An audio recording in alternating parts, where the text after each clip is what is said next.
Good morning, afternoon, evening, wherever, however, and especially in Antarctica, you are listening. Did we get one? No, we didn't yet. No. Darn. This is the I Speak I was all Jeep excited for 2 podcast. seconds. I know, but I'd like somebody to be in Antarctica listening. This is the I Speak Jeep podcast presented by SFJ4x4.com. My name is Neil with Simpson Family Jeeps Incorporated.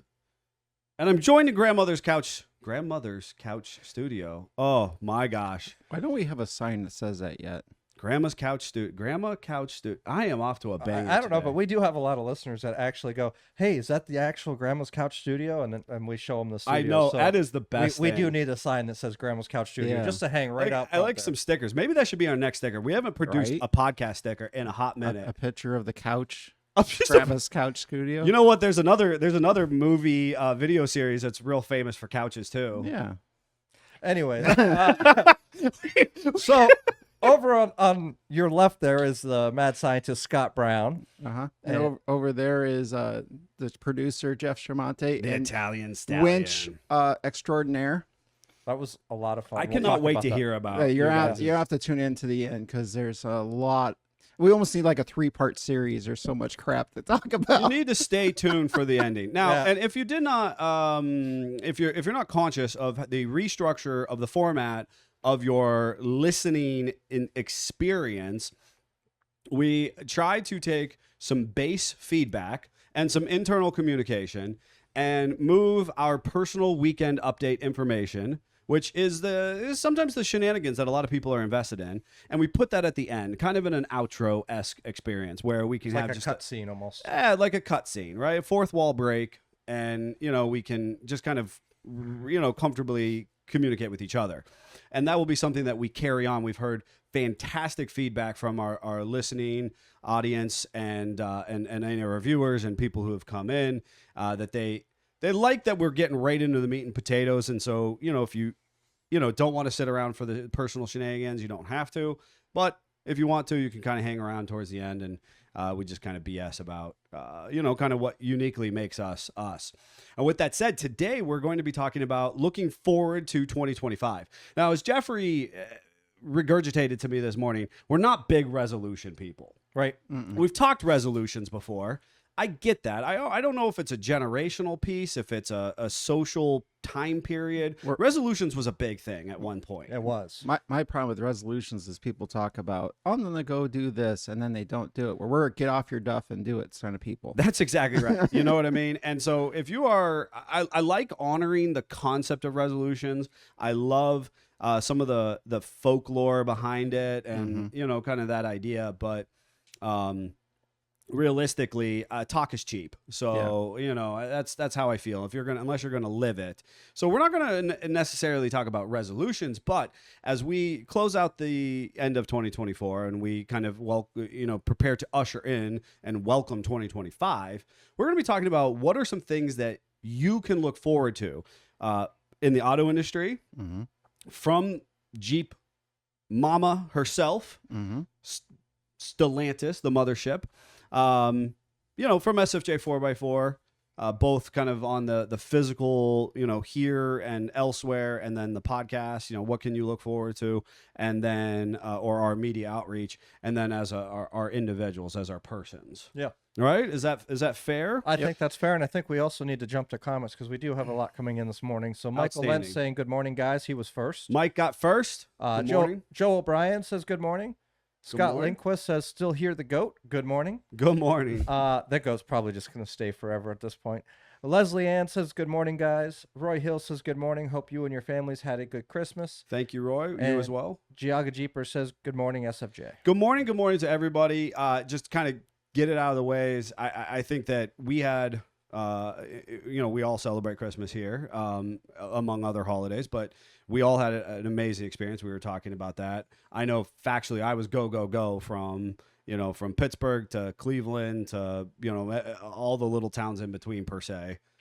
You running the Simpson line, right? Dude, running the Simpson line. I mean, just barely shut the vehicles off and had a great time visiting family and friends over our kind of hiatus of the last week. And speaking of family and friends, what you don't know is that one of our fans, customers, listeners, Diana, stopped in on Saturday right before we took a holiday break. Right. And she brought us cookies, first of all. She actually reached out to me and goes, "Hey, did the guys give you cookies?" I said, "What cookies?" Well, you were out of town, and we're like, we're not going to let these go to waste. That's what she was like. Did they not save you any cookies? I was like, oh, maybe they threw them in the freezer for me. No. we absolutely ate All right, them. Diana, there's your answer. They were delicious. They were Jeep shaped. She sent me a picture. That was so cute. They were awesome. But she also gave us this light up Grinch ornament. I don't know if you can really see it on camera or not, but we'll try to hold it out. Oh, fantastic. Look how fun that There's is. different colors. Oh, my gosh.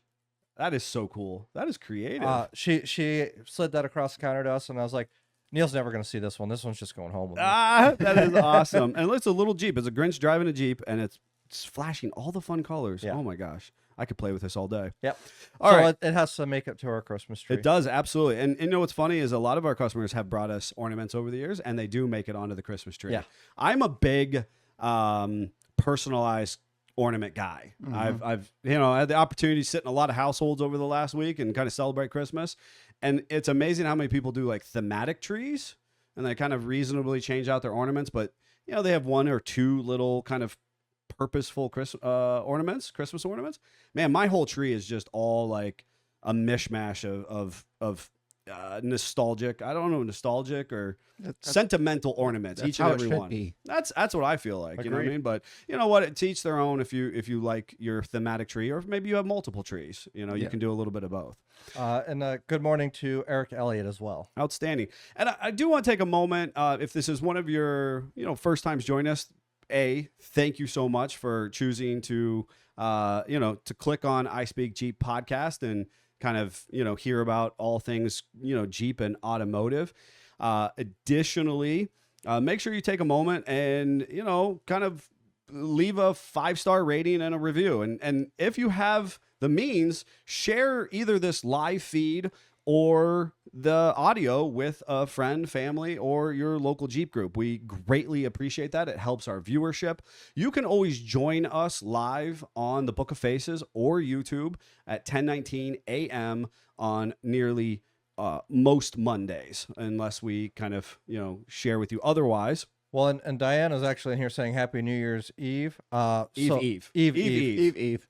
And for our listeners that are not watching us live, this is going to drop on New Year's Day. Yes. So you'll be listening to us on New Year's Day or after. Yes. So happy New Year's Day to you, our listeners. Yep. Yeah.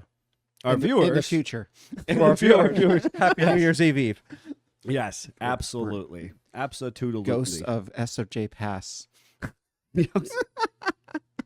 It's fair. It's fair. How much did you love that montage that Davey put together with the 12 days of Christmas? He's just getting better and better. Yeah, except for Jeffrey's not allowed to use AI to create next Anymore. year's. Not He's anymore. banned. No, he's banned from AI. Well, 12 listen. days of Christmas. The first 2 years that we did the 12 days of You Christmas. did great. No, you complained the first 2 years about how terrible they were. He complains just because he doesn't want to sting. And then I was like, Fair. you know what? Let's just do AI because if it's going to suck either way. Yeah, No. but if it sucks, I can at least blame you versus. This is the point. I took the blame away from me this time. I let the computer Jeff get just had a blamed. new toy and he wanted to play with it. That's what it was. That It's is. fair. Yep. But he's not allowed to use the toy anymore. So, again, if you're choosing to listen to us as a streaming,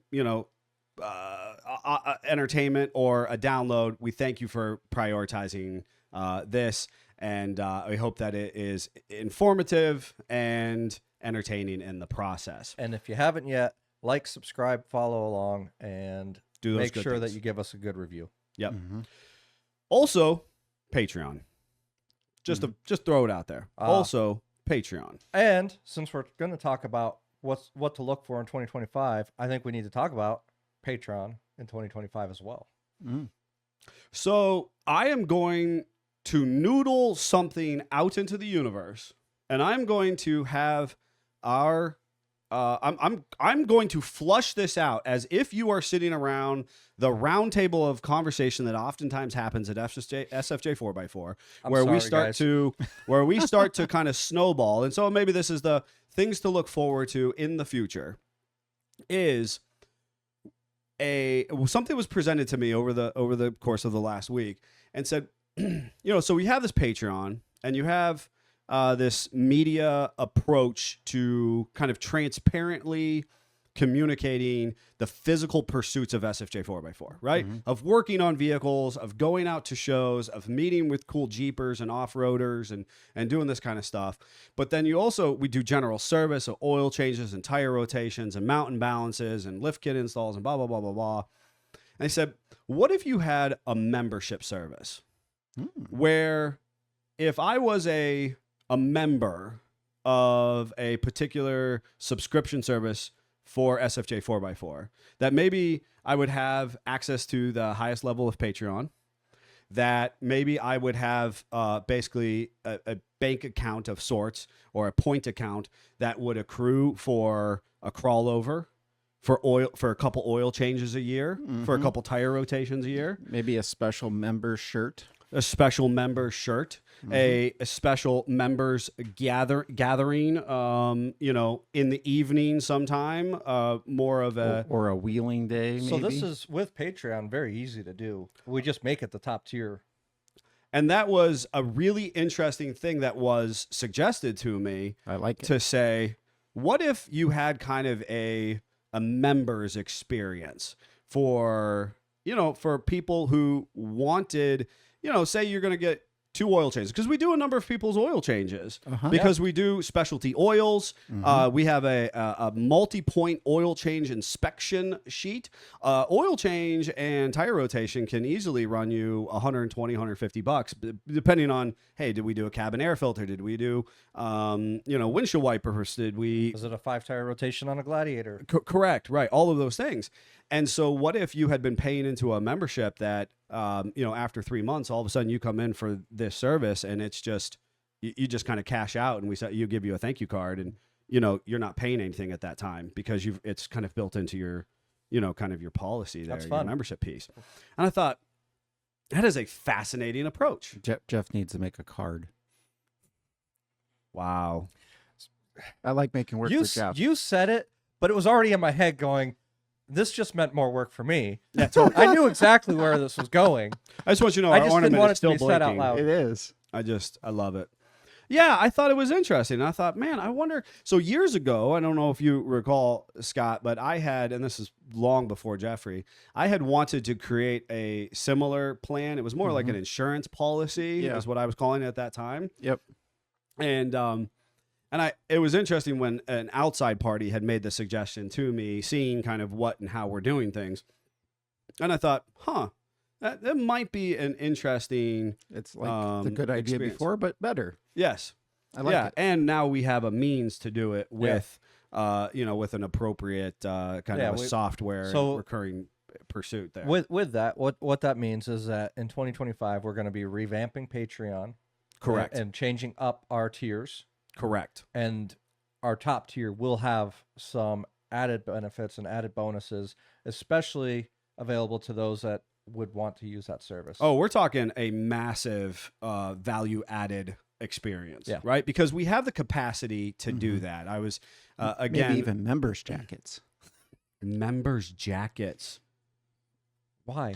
I'm not going to lie. I think that's It's something from back in the day when you had your it's group from. with your cars. You'd have a members jacket. And you all stand look cool with your jacket. I don't know. I actually love that. It appeals to my raised white letter nostalgia. Yeah, that's kind of cool. The top tier Patreon may be expensive if we're going to be doing all of that. I actually maybe I they're was just able to get an exclusive merch. I was exposed to They business. can purchase it but you have to be that to be Correct. able to purchase You have it. to show your card to get the members jacket.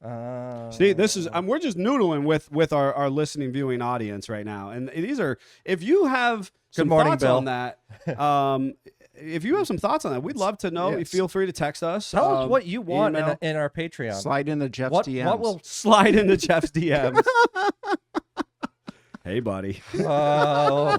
And I'm telling Our, you, Nick, and our nighttime episode, after hours episode, is going to be on Patreon in 2025. Correct. And some of those comments may be revealed. and absolutely, and that was one of the things that because it is so wholly important to me, and one of the things that people recognize, SFJ 4x4 obviously stands for Simpson Family Jeeps, and hence the kind of the correlation of why I say both. So many people have associated the family values, that center word, which is true. I mean, I'm very close to my family and have, by extension, we've created family here, not just within employment and the family tree, but also with customers and our ability to appropriately connect through this vessel that is the Jeep life, right? Absolutely. And Both the good and the bad. 100%, right? 100%. We'll call you out. All kinds of good stuff. And so, so it's kind of important to maintain a core family values. Your kids are sitting, kind of, they're outside the studio right now, Yeah. but they're here, Yep. and we want to conduct ourselves in a manner which, kind of honors that family value structure. At the same time, Nickelodeon is a funny thing, and Yes, if it is. that reference comes from kind of Don't give it away. They have to tune in for the other episode. well, you'd have to come in for that other episode, but it's a more adult-oriented infotainment is Yeah. really what it comes down to. We overshare is what it is.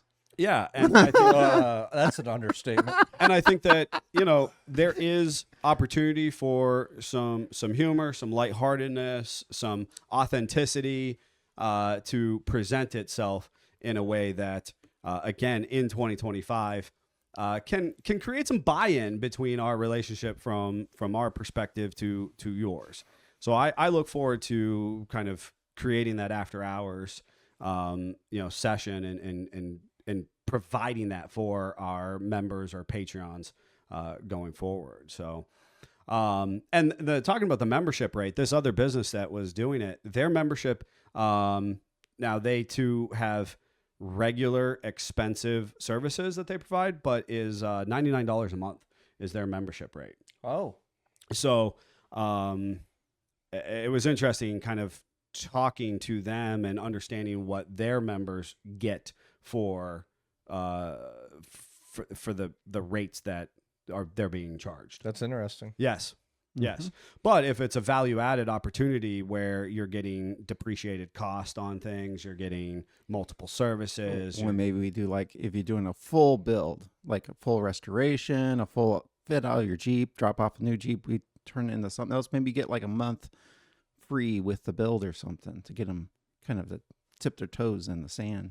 Of the membership piece. Yeah. Like if you bring in a Jeep, have us restore it, Right. do a big investment in us, we'll do a little investment in you. I think we set Makes a sense. set a dollar amount. If you spend X dollar, Yeah. then you get a free Correct. month of that. Correct. Yeah. Correct. Yeah, that's an interesting idea. I like that.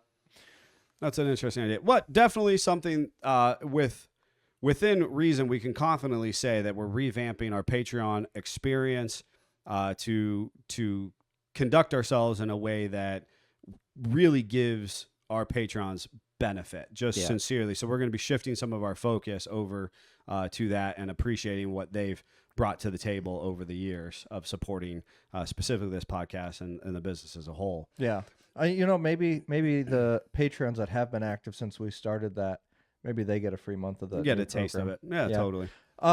So part of that, since we're already talking about the podcast, what should our listeners expect from the podcast itself in 25? Yeah. So specifically, you and I sat down and we mapped out 3 production, produced years. Yeah. Right. Now we had, if you've been following along well enough, you know that Scott and I actually had a rendering of this podcast prior to that. That's not included in these metrics, right? But we recognize that because of the 6-week hiatus, because of the time frame spent on building the studio specifically, our volume of shows produced was the least it has been in 3 years. Yep. But our downloads and kind of the numbers themselves actually were on point for continued growth, Yes. and we're some of the best listening Yeah. that we've had. So understanding and appreciating that our listeners want more episodes. And so one of the things that we can within confidence share with folks is to say that our Monday lives may be in that 40 to 45 range, but our target is going to be having supplementary 20, 30-minute sessions that will be Bonus exclusively episodes. available on our downloads. Yep. Or on the streaming platforms. Yes. So bonus episodes. So we're going to continue that between 40 and 45 is a very attainable target for lives. Well, and for our live audience, if they don't go and download, they should know that there was a bonus episode released on Christmas Day. Correct. That was only on the streaming platforms. Correct. And so, so it's of value to start to communicate to people to say, we're going to be trying to give you more. And that was the whole kind of those folks who have come in and have seen the studio. First of all, everybody's really impressed. And again, that's a testament to you, our viewers and listeners, right? Mm-hmm. Like, we're kind of playing the cards we're dealt. We did not kind of go into this necessarily to be media moguls of any sort. We're just out here grinding, literally grinding on metal. Yeah. And then communicating to you what we're doing. And you're like, hey, we want more, right? And so the podcast studio itself allows us to shoot more YouTube videos, to create more audio experience, content. Especially during business hours. And it's especially during business hours, right? And that was a piece that we struggle with. People already love the audio experience. They're like, man, the mic sound good, the clarity is appropriate, blah, blah, blah. But you could hear the compressor running in the background. Greg loves the air hammer, the air chisel. It is his favorite tool in the whole world. And it goes all the time, right? And constantly. And as the studio, we don't hear that as much. It's totally muffled or depreciated. The guys will oftentimes have to like stop working with a grinder or a flap disc or drilling because we're trying to shoot some audio or shoot a video. Now we don't have to do that, right? And you just yourself, Jeffrey, you've been able to conduct a number of what I like to call special interest stories. Yeah. Since the studio has been created in specifically Q4, end of 3 and 4 of 2024, we're able to do a number of special interest stories. I know we have at least one that hasn't been released yet, so that'll be coming out in 25. Correct. I think it's just the one, but there might be another one that we There didn't might be release. another one that hasn't been released either. And so the idea is that interviews are hard. And that's one of the things that we really would love to do is interview more people. But Monday mornings are challenging when it comes to getting guests on air, right? And that will continue to be a goal of ours because we kind of fell short in 2024 of getting a lot of in-person guests. And we did some Zooms, we did some, some FaceTimey stuff, but we really didn't get the guest presence that we would like. And the biggest feedback we're hearing from people is it's really hard for them to get here in the AM on Mondays. So maybe we need to reward the people that make it a point to get here on Mondays and be live with something we'll noodle on later. That's true. Yeah. That's true. But even so, being able to do the interviews throughout the week, any time of day during business hours, It's definitely a big help. So if we got a guest that we really want on and they're only available Thursdays at 3 p.m., we can schedule that appropriately and we can still do that while the shop is still operating. We're not shutting down business to do this. 100%. And that's something that we are committed to bringing to the table in 2025. Obviously, so we have a volume reach. I'm going to continue to put my goal out there of a listener in Antarctica. Yes. Absolutely. That would put us in 7 continents. Maybe get a reward if you're thinking you got some extra travel miles. Scott is in the mood to give away everything today. So Amanda says, "Good morning, guys. Hope you have a good New Year." And Space City Overland says, "Morning." Good morning to all of you. Scott's giving away the house right now. I mean, he's feeling very generous. He was like, he's still in Christmas mode. Literally every single idea, and maybe we'll reward that. Another idea. Oh, we should reward that too. Well, I'm just excited because we're able to do so much stuff in house that we didn't used to do. That is All I know is that if we're going to give away this much stuff, our membership fees might go up a little bit extra to that cover or this. Scott's paycheck's going to go down. Right? If you would like Holy Scott to pay cow. for your membership, I think he would get Text excited now. if we legit had somebody purposely go to Antarctica just to listen to us. oh my goodness. That would be pretty awesome. That's what I'm saying. All right. There's some qualifiers here. There's a qualifier.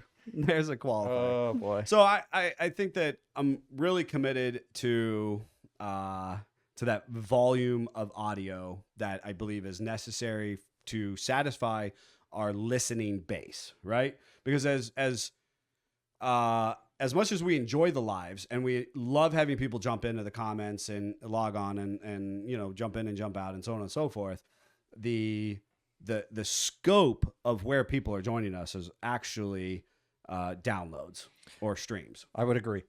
And so as we move into 2025 with the podcast content too, we're going to be continuing our Art of series the first Monday of every month. Yep. So, and that's based on the record date. So next week, we'll do the Art of, and it's going to be about fuel. Yes. So that'll be really fun. We're going to be doing a tech talk, right? I mean, in the sense that we really try to, kind of mix things up from special interest, like kind of personal, social, emotional things to color or decorating to history. I get really giddy on like, I was going to total Nick on lubricants, on oil and fuel. This is why you got to sign up for Patreon, because that Yes. episode is going to be insane. So we're going to be talking about fuel specifically and the kind of the chemical makeup and why you would choose something over another. Now, somebody asked us about LPG or specifically propane as a fuel source, and while we're not exactly going to be breaking that down from an off-road standpoint, there will probably be touches of that. Yeah. We'll be definitely talking about, gasoline and kerosene and propane and diesel fuel, maybe a little bit of EV, lithium, NiCad, whatever, right? Well, Fuel. yeah. So there's a kind of a peek of what kind of episodes you can expect coming up quickly. And we're going to keep the rotation up of going from tech to more lighthearted or fun, some off-road stories and adventures, of course. But that's kind of what we're going to be doing for 25 for the podcast. If there's any specific content you want to hear, please let us know so we can work that into the schedule. Additionally, as we have talked about, we want to get into the content of Jeep. So what is Jeep doing for 2025? Hopefully staying alive. Well, that out of the way. we know that Carlos Tavares, he left as a CEO and is now into auditioning for Red Hot Chili Peppers. Yes. Lead musician. Yeah. It's such a good musician. I don't know name. what he's actually doing, but he is no longer with Jeep Stellantis. The And golden child is no longer there. Go for it. so the next step for Jeep is in 2025 they're going to find a new CEO. That is their goal for the first half of 2025 is focused on finding a new CEO. Yeah. And obviously, I've seen tons of advertisements on Ram trucks and Jeeps trying to excite the base that they kind of turned off back into the dealerships. I think the biggest thing going into 2025 that Stellantis is doing that I truly appreciate is that they rebranded the Wagoneer to Jeep Wagoneer. Mhm. Yeah. I think that was strategically a smart move on their part. Yes. The fact that they tried to come out with a Wagoneer brand without Jeep on it Silly. did not make sense. Yeah. Mhm. I understand that it worked for Ram, but did it? Yeah. But it's yes, it did. It did. It actually worked. We didn't like it when it happened. but it Yeah, worked I'm not here because for they it. never stopped producing it. which is true. It's fair, but Which is true. Wagoneer went how many years without a production of it, and then they're like, "Oh, we're going to bring it back as its own brand." No, Oh, that's you're not saying you're jumping around at the namesake piece there. correct. I see. I think the challenge I have is I'm a Dodge guy. I'm a Mopar guy. I'm not a Ram guy. You know what I Yeah. mean? Like when it comes to my And trucks, that's fair. and that's the pieces to say. And I'm a person who loves change. I love change and growth. You want to call your sports team a new name? I'm here for it. I don't care, right?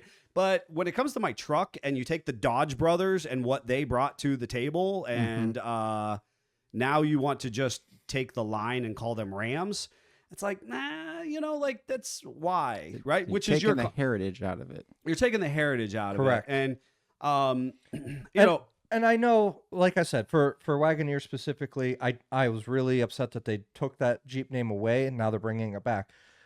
Dodge agreed. I was upset when they did it, right, but and it works currently in this market. it works because what you're saying is they never stopped producing the truck. Whereas the Wagoneer, other than the Grand Wagoneer of the early 90s, the Wagoneer as a standalone was the late 70s when Yeah. it was last produced. Yeah. Right. And so that name has association with a very finite population of people. Yep. And quite frankly, I was trying to convince my wife that she needed a Wagoneer recently.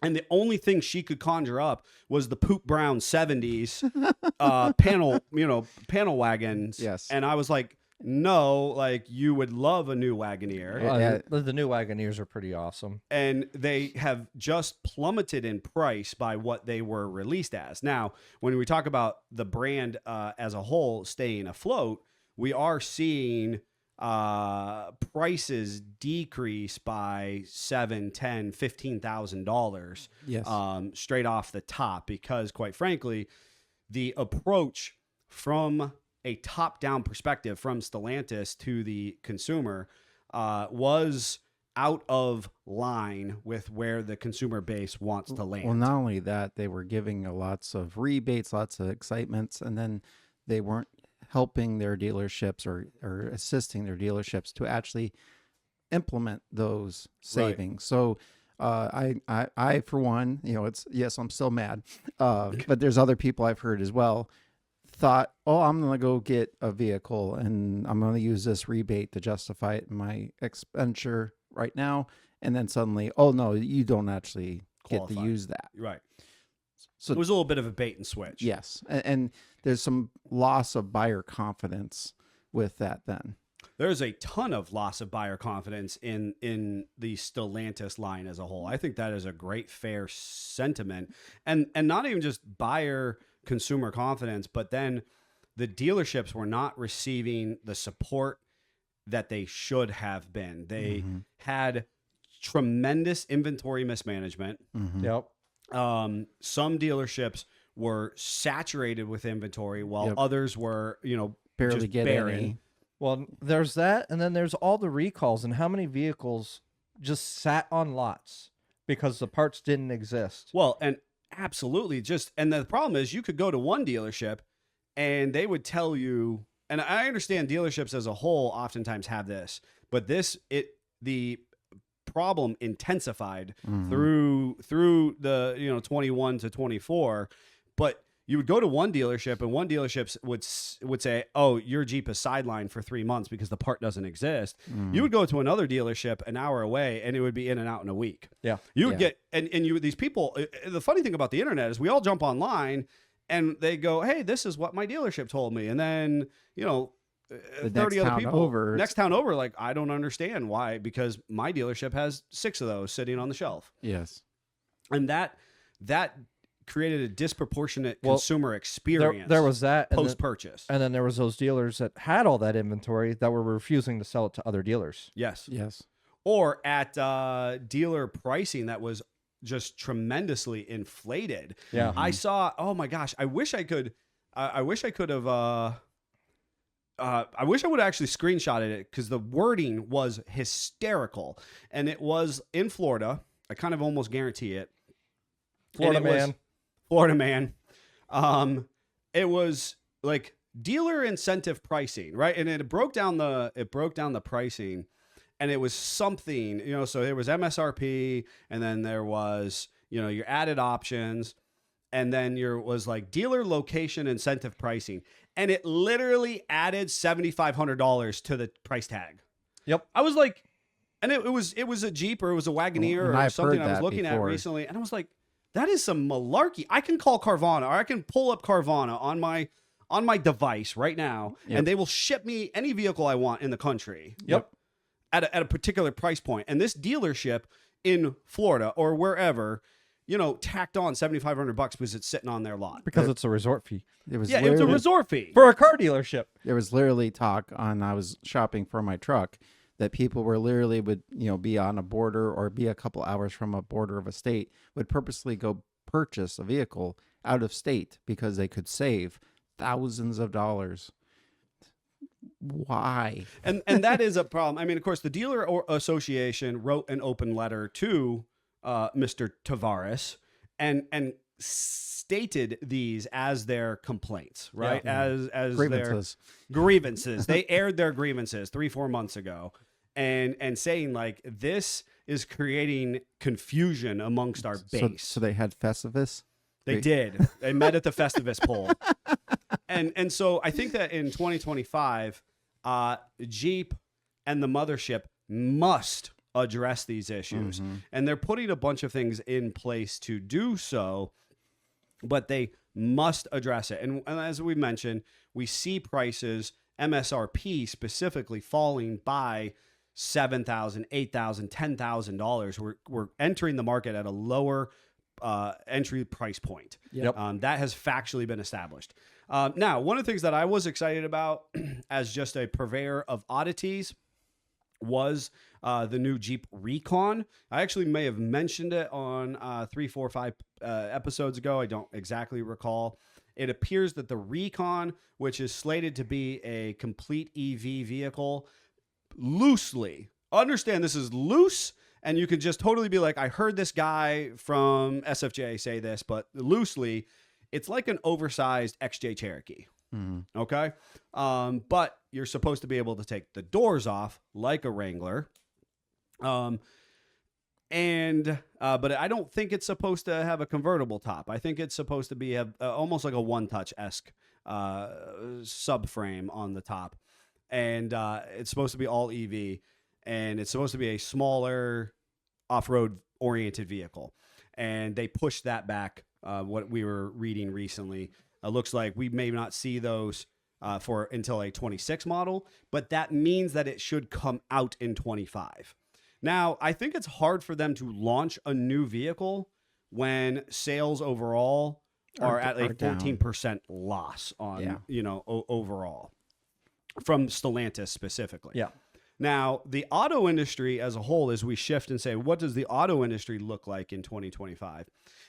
We're actually looking down the pipe. And so Cox Automotive, all the big talking heads, right? The JD Power and Associates, the Car and Driver magazine, all of the talking heads of the industry are saying that we're actually going to be looking at, quote unquote, the most normal consumer market since 2021 or 2020. Yep. Prices are dropping. Interest rates are dropping. You're getting back to some form of normalcy. Our supply chain is again finally catching up or kind of reassembling after its massive fracture over the last few years and whatnot. That used car prices will continue to be high. So if you've got a vehicle that is has a high kind of a resale value, it may actually be to your advantage to leverage the equity in that vehicle right here and now and let that vehicle go and purchase a new vehicle, which is actually going to be, the intrinsic value of it is going to be lower than it was the same time last year. Yep. So it's an interesting situation where we actually have equity in our used vehicles versus the depreciated cost of the new market. Yep. This is a piece that sometimes is lost on people when I have a conversation with the kind of the average auto person, the best time to buy a vehicle is kind of right now and for the next 6 to 8 weeks. There's a couple advantages specifically within the kind of the tax structure of dealerships want to get rid of inventory for year end. And then at the beginning of the year, the incentive to get rid of inventory for tax purposes is a little, it's a little out the window, but now they're wanting desperately to get rid of inventory to quote unquote make room. And that's on the books and on the lot for the exciting new inventory that will come in the spring. Yep. Plus, they have less days to sell things because they're closed for holidays and time off and that kind of stuff. So they actually have less sellable days on the books for those months as well. So it adds a couple of challenges for those people to try to get those numbers that they want to have at the end of the thing. Absolutely. And so it's an interesting thing as we look at, used car values. Now, we're talking millions and millions and millions, $20+ million in used car sales in 2025. It's going to be one of the kind of a record-setting year in the last 5 years or so. That humans are buying and selling cars like crazy right now. Yep. Maybe not so much new vehicles, but that is, again, I'm going to make the argument, very much a top-down issue because these auto manufacturers kept inflating the prices. They had supply chain logistics, and they created consumer confusion through the service of those vehicles. Yep. And so we have this pocket of a whole bunch of new vehicles that are kind of going down in price. And of course, if you have a dealership that has a vehicle within the last 2-3 years, they're going to want to resell that vehicle affordably as well because they're going to try and take advantage of these cheaper new vehicles. Yep. Right? So it's this really interesting situation. As an auto industry as a whole. Again, as I've mentioned before, EV sales are intended to increase by a number of these, automotive professional talking heads by about 21%. So despite the fact that Stellantis did not do so hot as far as when they killed their V8s and they, took away some of the muscle car stuff that is part of the Mopar heritage, EV tech as a whole continues to mount a stronghold on the American consumer market. And as much as 21% increase for EVs in 2025 is the kind of the standard number that I'm seeing. That's what it was in 24. Okay. So they're saying it's another 21 plus then is what I guess. Yeah. Interesting. So they were seeing this plus some is what then that number is saying. That would be my assumption. Sure. Yeah. That we're not seeing it dip by any stretch of the imagination. No, I think it's going to continue to grow. And unless they actually legitimize the hydrogen engine, I think that the EV is where it's going to be for a while. It's going to be for a while, at least. I think Yeah. we've already started the culture shift Correct. significantly. So much tech, so much money, so much redevelopment, plant production has been shifted this direction. And in fact, the Recon that I was talking about, this largely EV, is going to be a specific plant that is currently doing Wagoneers. And as they rebranded the Wagoneer line and they kind of push that through, they're looking to introduce. So the plant has already been retrofitted, to my knowledge. Well, They're just focusing on rebranding and kind of get back to the basics, if you will. not only that, but as we see EV progressing, did you happen to see what else Jeep is doing with engines? What else? Turbos, twin turbos. I don't The know. Hemi's gone. Yes. Hemi is gone for 25. Yes. In place of it is the Hurricane, Yes. which is your twin turbo. Yep. Yeah, which will be interesting. One of the challenges that I see as I love the romance of the brand and kind of the history. We kept it simple for a long time, and kind of publicly, I'll share that oftentimes we kind of make fun of jokingly in the most honorable way possible Henry Ford and his incessant retooling, constantly changing little pieces on his production vehicles year after year. Jeep largely would do a run and it would go, 5 years, and it would be pretty similar for 5 years. And they might do a mid-production shift, but then you'd have these runs of engines that would go a decade, 15 years, 20 years, where the base platform. So when you kind of wrapped your head around a straight six 4-liter engine, you could reasonably work on a vehicle 1987 through 2006, right? Yeah. And you had a gist of an idea, and you knew kind of what that engine brought to the table. Jeep, since arguably 2018, is just throwing darts at the wall as far as power plants are concerned. Yeah, there's a lot. That Henry Ford, hey, we're just seeing what sticks. And it's a double-edged sword, because we had the straight six from 63 to 2006 was basically the same architecture and the same family of motor. Well, that was my grandpa drove that and it was good, so I'm going to. So you're not innovative, but you're trustworthy. I love it, and I'm gonna interrupt you. Don't forget where you're going. But I'm gonna go back to the 134, the 4-cylinder that I love was arguably from the 20s. From the 20s. Yeah, and then I'll be honest with you. I mean, I've got a similar but different 4-cylinder in a TJ, and you kind of get this. Well, I had this 4-cylinder in my CJ2A, or my grandpa's on the farm, and I know that's a little tractor engine. They're completely different engines. Yes, but there's something about it that feels trustworthy. Yes. All right, go ahead, keep going. What were you saying? So we then killed that off, and we just kind of ignored it and went right into the V6. And I think there is a demographic that hasn't been happy since. And they don't give, and they've refined the V6. They've made it better.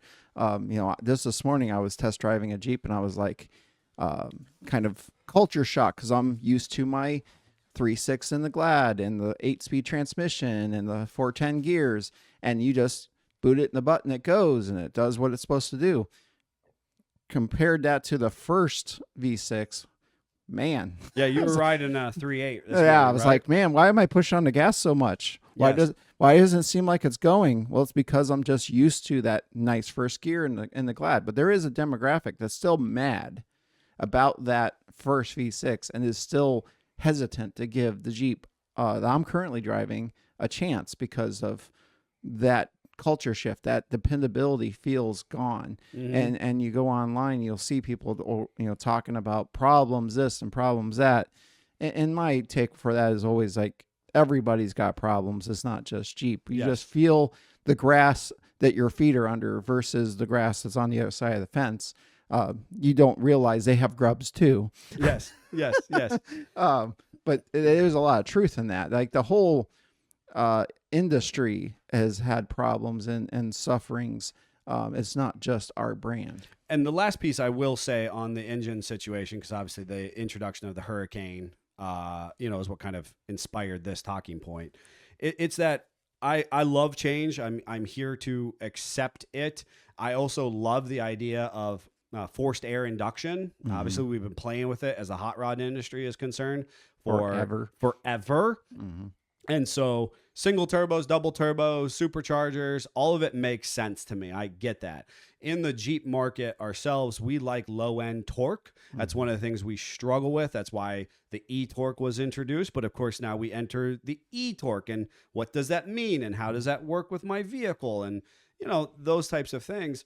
And so I guess, ultimately, I'm here to accept the changes as far as the 2.0 turbos and the 3.0 diesels and these kind of different engine platforms that we're having, but there are these constant variations, whether it's e-torque, e-assist, an actual 4xe, whether it's a 3.6 or the 2.0, there's just so many variants produced in the last 5-7 years in the newest platforms. And speaking of which, one thing we were, kind of rumor mill or talking about is they were going to kill off the automatic behind the 3.6, and they have since recanted. Yes. And basically was like, ooh, we we were kind of screwing up. Our hand was half in the cookie jar. You saw us, and now we're going to apologize. I think it's funny is because all the articles read the same, and they were like, Jeep's brought it back. And I was like, I just feel like it never went away. Yeah, Like, it didn't. I mean, maybe at the very highest level of manufacturing, Yeah. it went away for a brief moment. But us peasants down here on the consumer level, Yeah.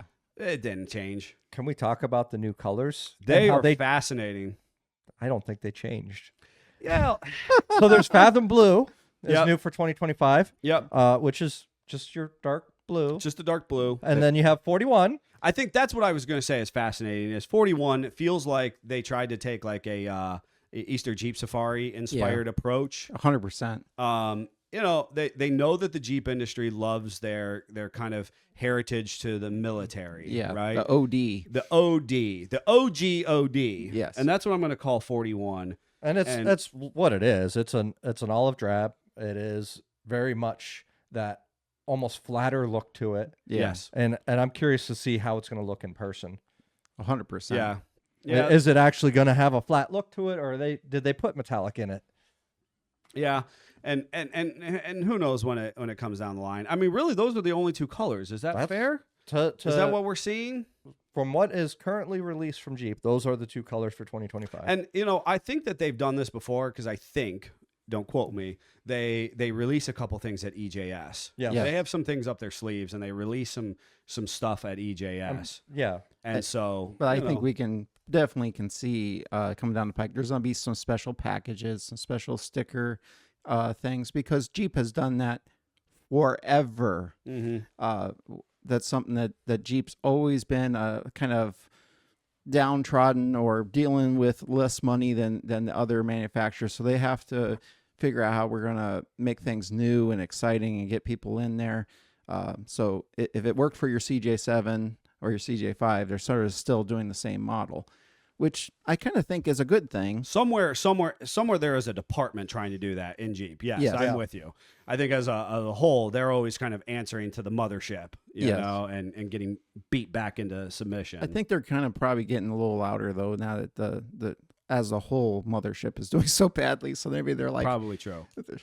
hey, maybe true. we need to actually listen to those old guys over in the corner that are grumbling and drinking their coffee. Kind of speaking of old guys here. Yeah, As that's the, a great transition. the clock's starting to wind down on us, I want to get into our personal 2025 goals, and I want to start with Old Man Brown over there. With what are you looking ahead to in Personal 2025? professional goals in 2025. So,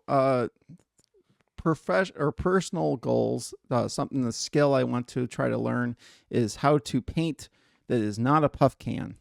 Don't know how far I'll get in that, but I am interested on how to learn the whole chemistry of how you add this and then do that and how this temperature and all that kind of stuff. So I'm going to dip my toes in the sand of that a little bit and see on my own stuff if I can figure out how to do that a little bit. Because it would really behoove me if I could figure that out because I have lots of vehicles that need paint. Sure. Another goal for mine is obviously everybody knows about the Snowmageddon and the building things, but and I'll get to that later. But one of the things that was involved in that was my wife's dad's F-150, and I want to I've challenged myself to see if I can fix the cab from the unfortunate smushing it had, because I was not ready for F-150 part prices, and so I'm like, maybe I'll just figure it out. And I actually took inspiration. I had a fender here on a customer CJ5, and he kind of just said, hey, if you make it worse, throw it away, put a new fender on it. If you make it better, I'm here for it. And I thought, if I could fix that fender, can I fix the roof? So as a personal challenge, I'm going to see what I can do. Worst case, I'm buying a cab anyway. Yeah. So Yep. that's kind of where I'm looking at it. Instead of getting excited, I kind of had to check. Old Scott would go and panic buy parts and try to figure it out in his head. I was down that path. I was looking for parts. I was like, you know what? I need to step on the brakes and I need to see what happens first. I got tools. I got ability. Let's see what happens. So Nice. once weather breaks, I'm going to get real serious about that. get the cab off, get on a cart, and see about starting cutting some steel and making things work. So Nice. those two personal ability challenges into 2025. I would love to add a couple more tools to my arsenal as well, but we'll see how things play out. So Metal Shop will continue to be Metal Shop. Yes. Yes. So Nice. Jeffrey, me or you? You go ahead. We'll just work right around the room. Yeah, that seems fair. So, folks who follow me on my, my personal social or know me close enough may or may not be aware I'm on a personal health kick. A lot of people have kind of, been conscientious of that. And I am really enjoying kind of reacclimating that to my life. And so I will kind of continue that. I'm probably on about an 8 to 10 month tear into that, and really feeling very good about it. Gives me enough energy to allow me to kind of really push the envelope here professionally when you are just of more clear mind, health and body in general. So that's going to be a continued big focus for me in the new year. Now, if you've been following along, you know that Chuck Norris is in the process of transitioning to new, sort of within the family. Obviously very much going to go live with a new owner at this point, which has then left me with Ruby. And this little crusty JKUR that I am playing with right now has had just a phenomenal response from people, which I just think is so fascinating because to me, it is just as we used to joke that XJs are for the poors. This is about as cheap and as poor of a JK as you can get. And I am doing mods that within reason really are this finite balancing act between like really high quality performance expectations and absolutely like good old school repurposing. And so if you watch the last YouTube video, you know that I fit up a JL bumper, full width plastic JL bumper. And I got to be honest with you, I'm absolutely in love with the look. Now, the Jeep is not, it's not lifted. It's not doing anything too crazy. And I'm okay with that right at this exact moment. And so, so I did something that we used to do. And when I said, hey, you know what? I think that this fits. I hear rumor that it fits. I'd like to know what this looks and feels like. And so I recently did that. I look forward to doing some more of that, some more experimenting and kind of pushing the envelope on some of this, on my own stuff in a way that both kind of, adds to our repertoire. But also then allows us and allows me to consult appropriately with our customers to say, yeah, this makes sense. This doesn't make sense. Yeah, I did this mod myself. I didn't. I've always been really conscientious of like what I call armchair quarterbacks, and you and I had this conversation, Scott, years ago about Dana 30s, right? And I vividly remember it. And we were kind of talking about the robustness of a Dana 30. And I asked you, it was like, well, have you ever broke one? And you're like, well, I've seen some. Yeah. And I had seen Axle some. shafts here and there. Yeah, but I never really toasted a Dana 30. Yeah. And so just because there is somebody out there who's inappropriately abusing their Jeep and just grenades their Dana 30 does not immediately make them all garbage. Yes. And so I like, as well we all do here, is oftentimes we experiment on ourselves, the winch plate on your Jeep and the XK Command. And there's a number of things that we go, hey, you know what? I think I'd like to try this on myself first and recognize whether or not that is a viable modification or not. So I'm enjoying doing that myself with this JKUR. I too have added a couple tools to my toolbox. I've spent more time on the service floor this past year. I actually really enjoyed that. Jeffrey took over a lot of the heavy lifting on the front end of the business, and we'll kind of continue that process. But infrastructure-wise here at the business, I am committed to our public bathroom or semi-public bathroom. Scott's office. I'm looking forward to my office. Actually relocating our space so that we can move the Savage over and give him more dedicated space so that you and him are not playing bosom buddies while it's not bad, I would like to, as we continue to grow, give people appropriate space to do, the best they can possibly do. There are a couple things there that I'm going to be working hard towards in the new year myself. And then for me, it's just working towards growing the nonprofit in Erie and building that. Amazing team, and literally some of the things that our team wants to accomplish in 25 is something that 2 years ago when the idea started, I would have said, yeah, right, we're not doing that by 25. So it's really fun just building on that and helping that grow and develop, including planning for a appreciation event. It's going to be a private event with about 100 people invited to that. And then there'll be the main event Labor Day weekend of 2025, which is a 2-day festival. Nice. In downtown Erie, and that is something that I never would have guessed that I'd be at the head That of level of a event of that size and that caliber. Mm-hmm. So That's very cool. lots to plan there. And I will add one final thing for 2025 specifically to look forward to that I want to put on everybody's radar. We're looking to blow the 4th of July parade out of the water. Oh yeah. And we are pushing for just an absolutely a great experience. Our parades have continued to grow. Now, first of all, we have not, been back. The Christmas parade, which had been postponed, been canceled and then rescheduled. We did have that right before the Christmas break that we took. And we had a wonderful experience. We had 20 to 25 Jeeps for that. And we thank folks who came out. We actually had a ton of people come from out of town, travel in. We had a very good time. It was, as you can expect, it was a little cumbersome because of the rescheduled date. It was so close to the holidays. There's challenges in all things we do in life. But as always, we made the absolute best of it. The 2025 4th of July parade has the potential to be absolutely spectacular. And as of right now, we're in works with the city and the local port authority that as we finalize the parade, we're actually going to continue it down onto the beach where we will have special access to actually drive out onto the sand out near the water.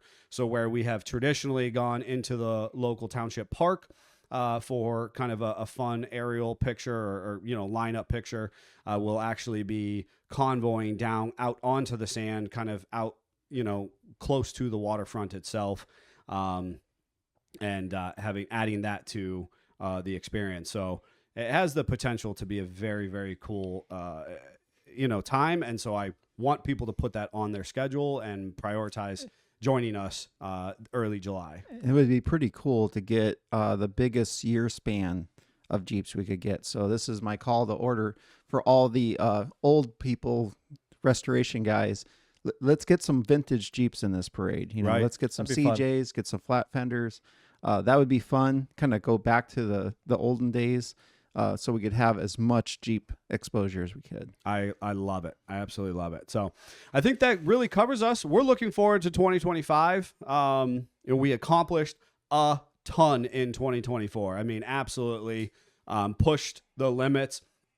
And that is so wholly because of you, our listeners, because of our viewers, because of our customers, our supporters, our Patreons, and we thank you so much for that. We're looking forward to the new year because you give us the inspiration and the means to go forward and continue to expose more and more people to the Jeep life and all the good that it offers. So I want to interrupt. I know Jeff wanted to, but I'm going to do it. No, I was saving that for after. Oh, you? Yep. Okay. Yep. We can do that. We're saving that for after. All right, Jeep family. Until next time in the new year, Jeep on. Jeep on.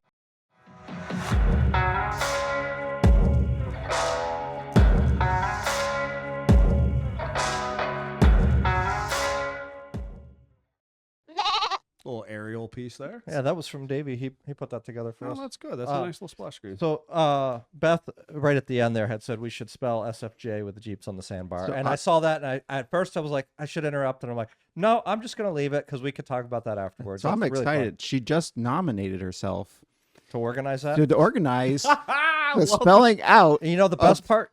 We have a a Savage with a drone. Yeah. So we can have really nice footage of that as 'Cause well. I had a flashback. It was almost a trigger of us trying to do this back in the day, and it was an absolute crap show. Oh my goodness. So I'm so glad that Beth nominated herself to To Yeah. do this. to It's do great. that. Yeah. Thank you. So that would be perfect. anyways, as far as weekend stuff or weekend, and we had a whole week Well, off. Yeah. I'm gonna put a little more to the T's right on the 4th of July because I want to make sure that we have sufficient talking about.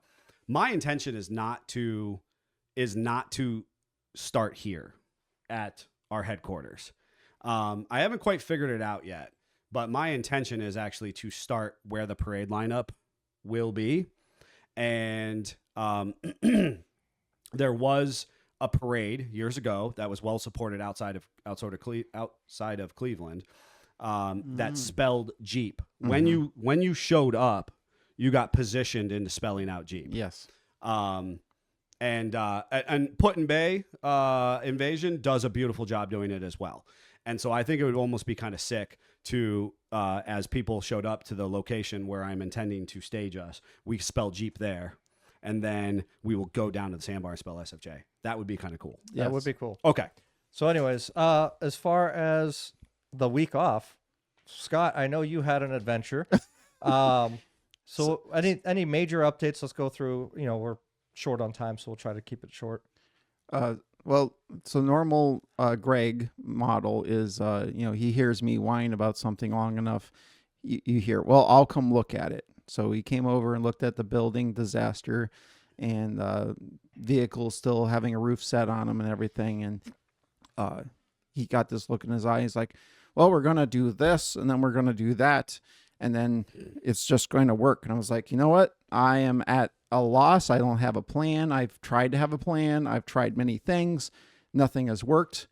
So we're just going to follow Greg's thing. So then I messaged Jeff and I was like, hey, would you like to do hillbilly stuff with us? I and love doing hillbilly he's stuff. always on board for that. Yes. So I think it was Christmas Eve. I think that you sent that, and I was just like, sounds like a great plan to do sketchy stuff the day after Christmas. and then I had in my back pocket, I was like, if we get really up the creek, I can call Neil in the last minute. I'm going to let him ride for now as my back pocket piece. So Greg shows up early, got his tote full of tools. I just love that there was no plan of time. I'm like, well, what time are we expecting to do Greg, this? I don't know what time. well, he's gonna Greg show was up. calling the shots and he didn't give me a time. And I was like, I don't want to overstep and tell him a time and then him get grumpy about something, you know. Well, and I was like, I'll be there between 12 and 1. Then since you don't have a time, you said afternoon sometime. It's like, I'll be there between 12 and 1. And then I promptly sat down and started doing Legos with Xander. Totally lost track of time. He texts me, we're here working. I'm like, crap, I'm on my way. Yeah. Well, because, of course, Greg shows up early, has all the tools, has all the batteries, has all the Milwaukee, you know. And he just brings his youngest with him, and they're just blowing screws out of panels and dropping things off. And, you know, he's got ladders in inappropriate places. And at one point, he was up on the roof of the crush building, blowing out more screws. He was on the roof of the camper. He was literally sliding down the roof trying to unscrew panels, and because there was he was such in his a glory. steep slope, He was in his glory. Oh, he was having a blast. I'm sure. At some point, we had to muttering under his breath the whole time. Well, and at one point there was the concept Scott suggested that we just cut some holes and let the snow fall through because there's still so much snow on this roof. And Greg got up there and was like, no. And Scott's like, well, maybe we just shovel it off while you're up there. And he's like, no. Once we actually got it down, you saw how much snow there was. There was a ton of snow. You weren't getting it. Was snow. crazy. Unbelievable. But yeah, he rode the propane tank of the camper as we pulled it out. You know, it was all kinds of hillbilly bad stuff. Amy's it disappoints me when you guys didn't invite Savage to come out and video in the process. Don't worry, it's well documented. This is a picture that will be put up on Patreon. Oh, I love it. There is absolutely a Jeep on either end with it was tow all rope Jeep or chain attached and winch pulling both sides of the building apart to Yes. keep tension on it as we remove pieces. Jeff may or may not have ripped a beam completely out of the building with the winch. with the winch, Oh my gosh. like pulling the wishbone out of a turkey. We may or may not have ran a Jeep completely out of gas. It was kind of acting a fool, and I was like, is the fuel pump going out? And then, sometimes you're just too close to the problem. We're having Amy, use Snowflake to move things, and she goes to do something, and it just shuts off, and she's like, oh, it ran out of gas. And I was like, oh, that makes so much sense. It was really fun because we got to use the infamous, was it TikTok or Reels line of, I know what the problem is. Ain't got no gas. And we did have one casualty. Sadly, we're gonna have to have a burial later. My OG purple strap did end its life. And we actually pulled out the purple strap that he gifted to us last year for Christmas. Right. Yeah, Jeff had never used I've it. never used it. Oh. It now looks like it is about to snap as well. I actually forgot. I need to go buy a new one now. Right. Yeah. So the best $7 strap you can have. Yeah. It was a good time. We got the building down, and Yeah. they were just doing minor tear down at that point when I finally left. So I don't know how That's far you got after fantastic. that. We made a pile and we've worked on it a little bit here and there, but honestly, the good weather, we went and played hooky and spent some time with friends and that kind of stuff. So now I'm gonna pay for it this week. The weather does not look very copacetic. Yep. Get it. But At least everything's out of the building now, and Yes. it's down on the ground. and I'm not going to we're short on time, so I'm not going to go too far into it, but there is more stuff to talk about new buildings and added toys and tools to help with the building. I mean, go ahead and share your toy acquisition. Oh, okay. That's pretty cool. Yeah. It is fun. It's for you. You know what I mean? It's for you. You know. So back in the day, I have to do this part first, though. Yes. Because we were young and, first home buyers, and what the first thing you need is a lawnmower. And he had an old Cub Cadet that he was like beating with a hammer to talk it into. I had an old Craftsman that I was doing the same thing. It didn't have a reverse, and I'd have to drag it backwards and all kinds of bad stuff. Yep. And so we finally were like, we're going to go buy new tractors. Yes. We did all the research. And spend tons of time on the phone talking about way too much time. Our acquisitions are. And he went and bought first, and in true Neil fashion, he got the biggest deck and the biggest rear tires And the biggest engine I could buy in the frame that I could afford. And I went and tried to buy the biggest John Deere I could, and they looked at my credit and said, "No, you can have the littler one." Little guy.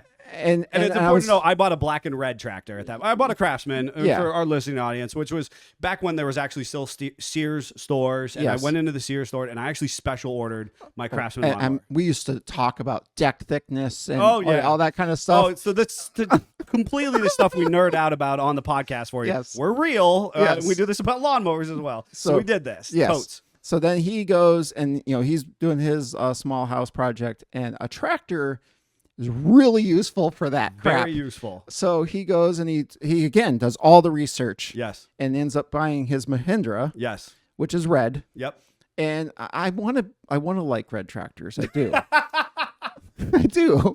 But and I even looked at orange tractors, and I can't help it. I'm green is where I love it. You bleed green. That's okay. So I ended up with a used. That's where I feel like I went kind of like, okay, I had to go with the smaller tractor before. Now I went with a used tractor because holy crap, they're expensive. Yes. And I wasn't getting a backhoe because, again, $6,000 for a backhoe, even used, was like, holy crap. Right. But I got 2017 late production 1025R for racing. Racing.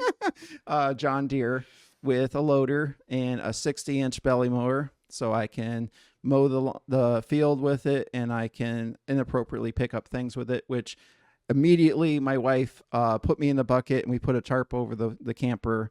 I saw that OSHA approved picture. So I loved it. It's just so much easier. I loved it. So, and I was like, I really want a backhoe. We like to be self-sufficient.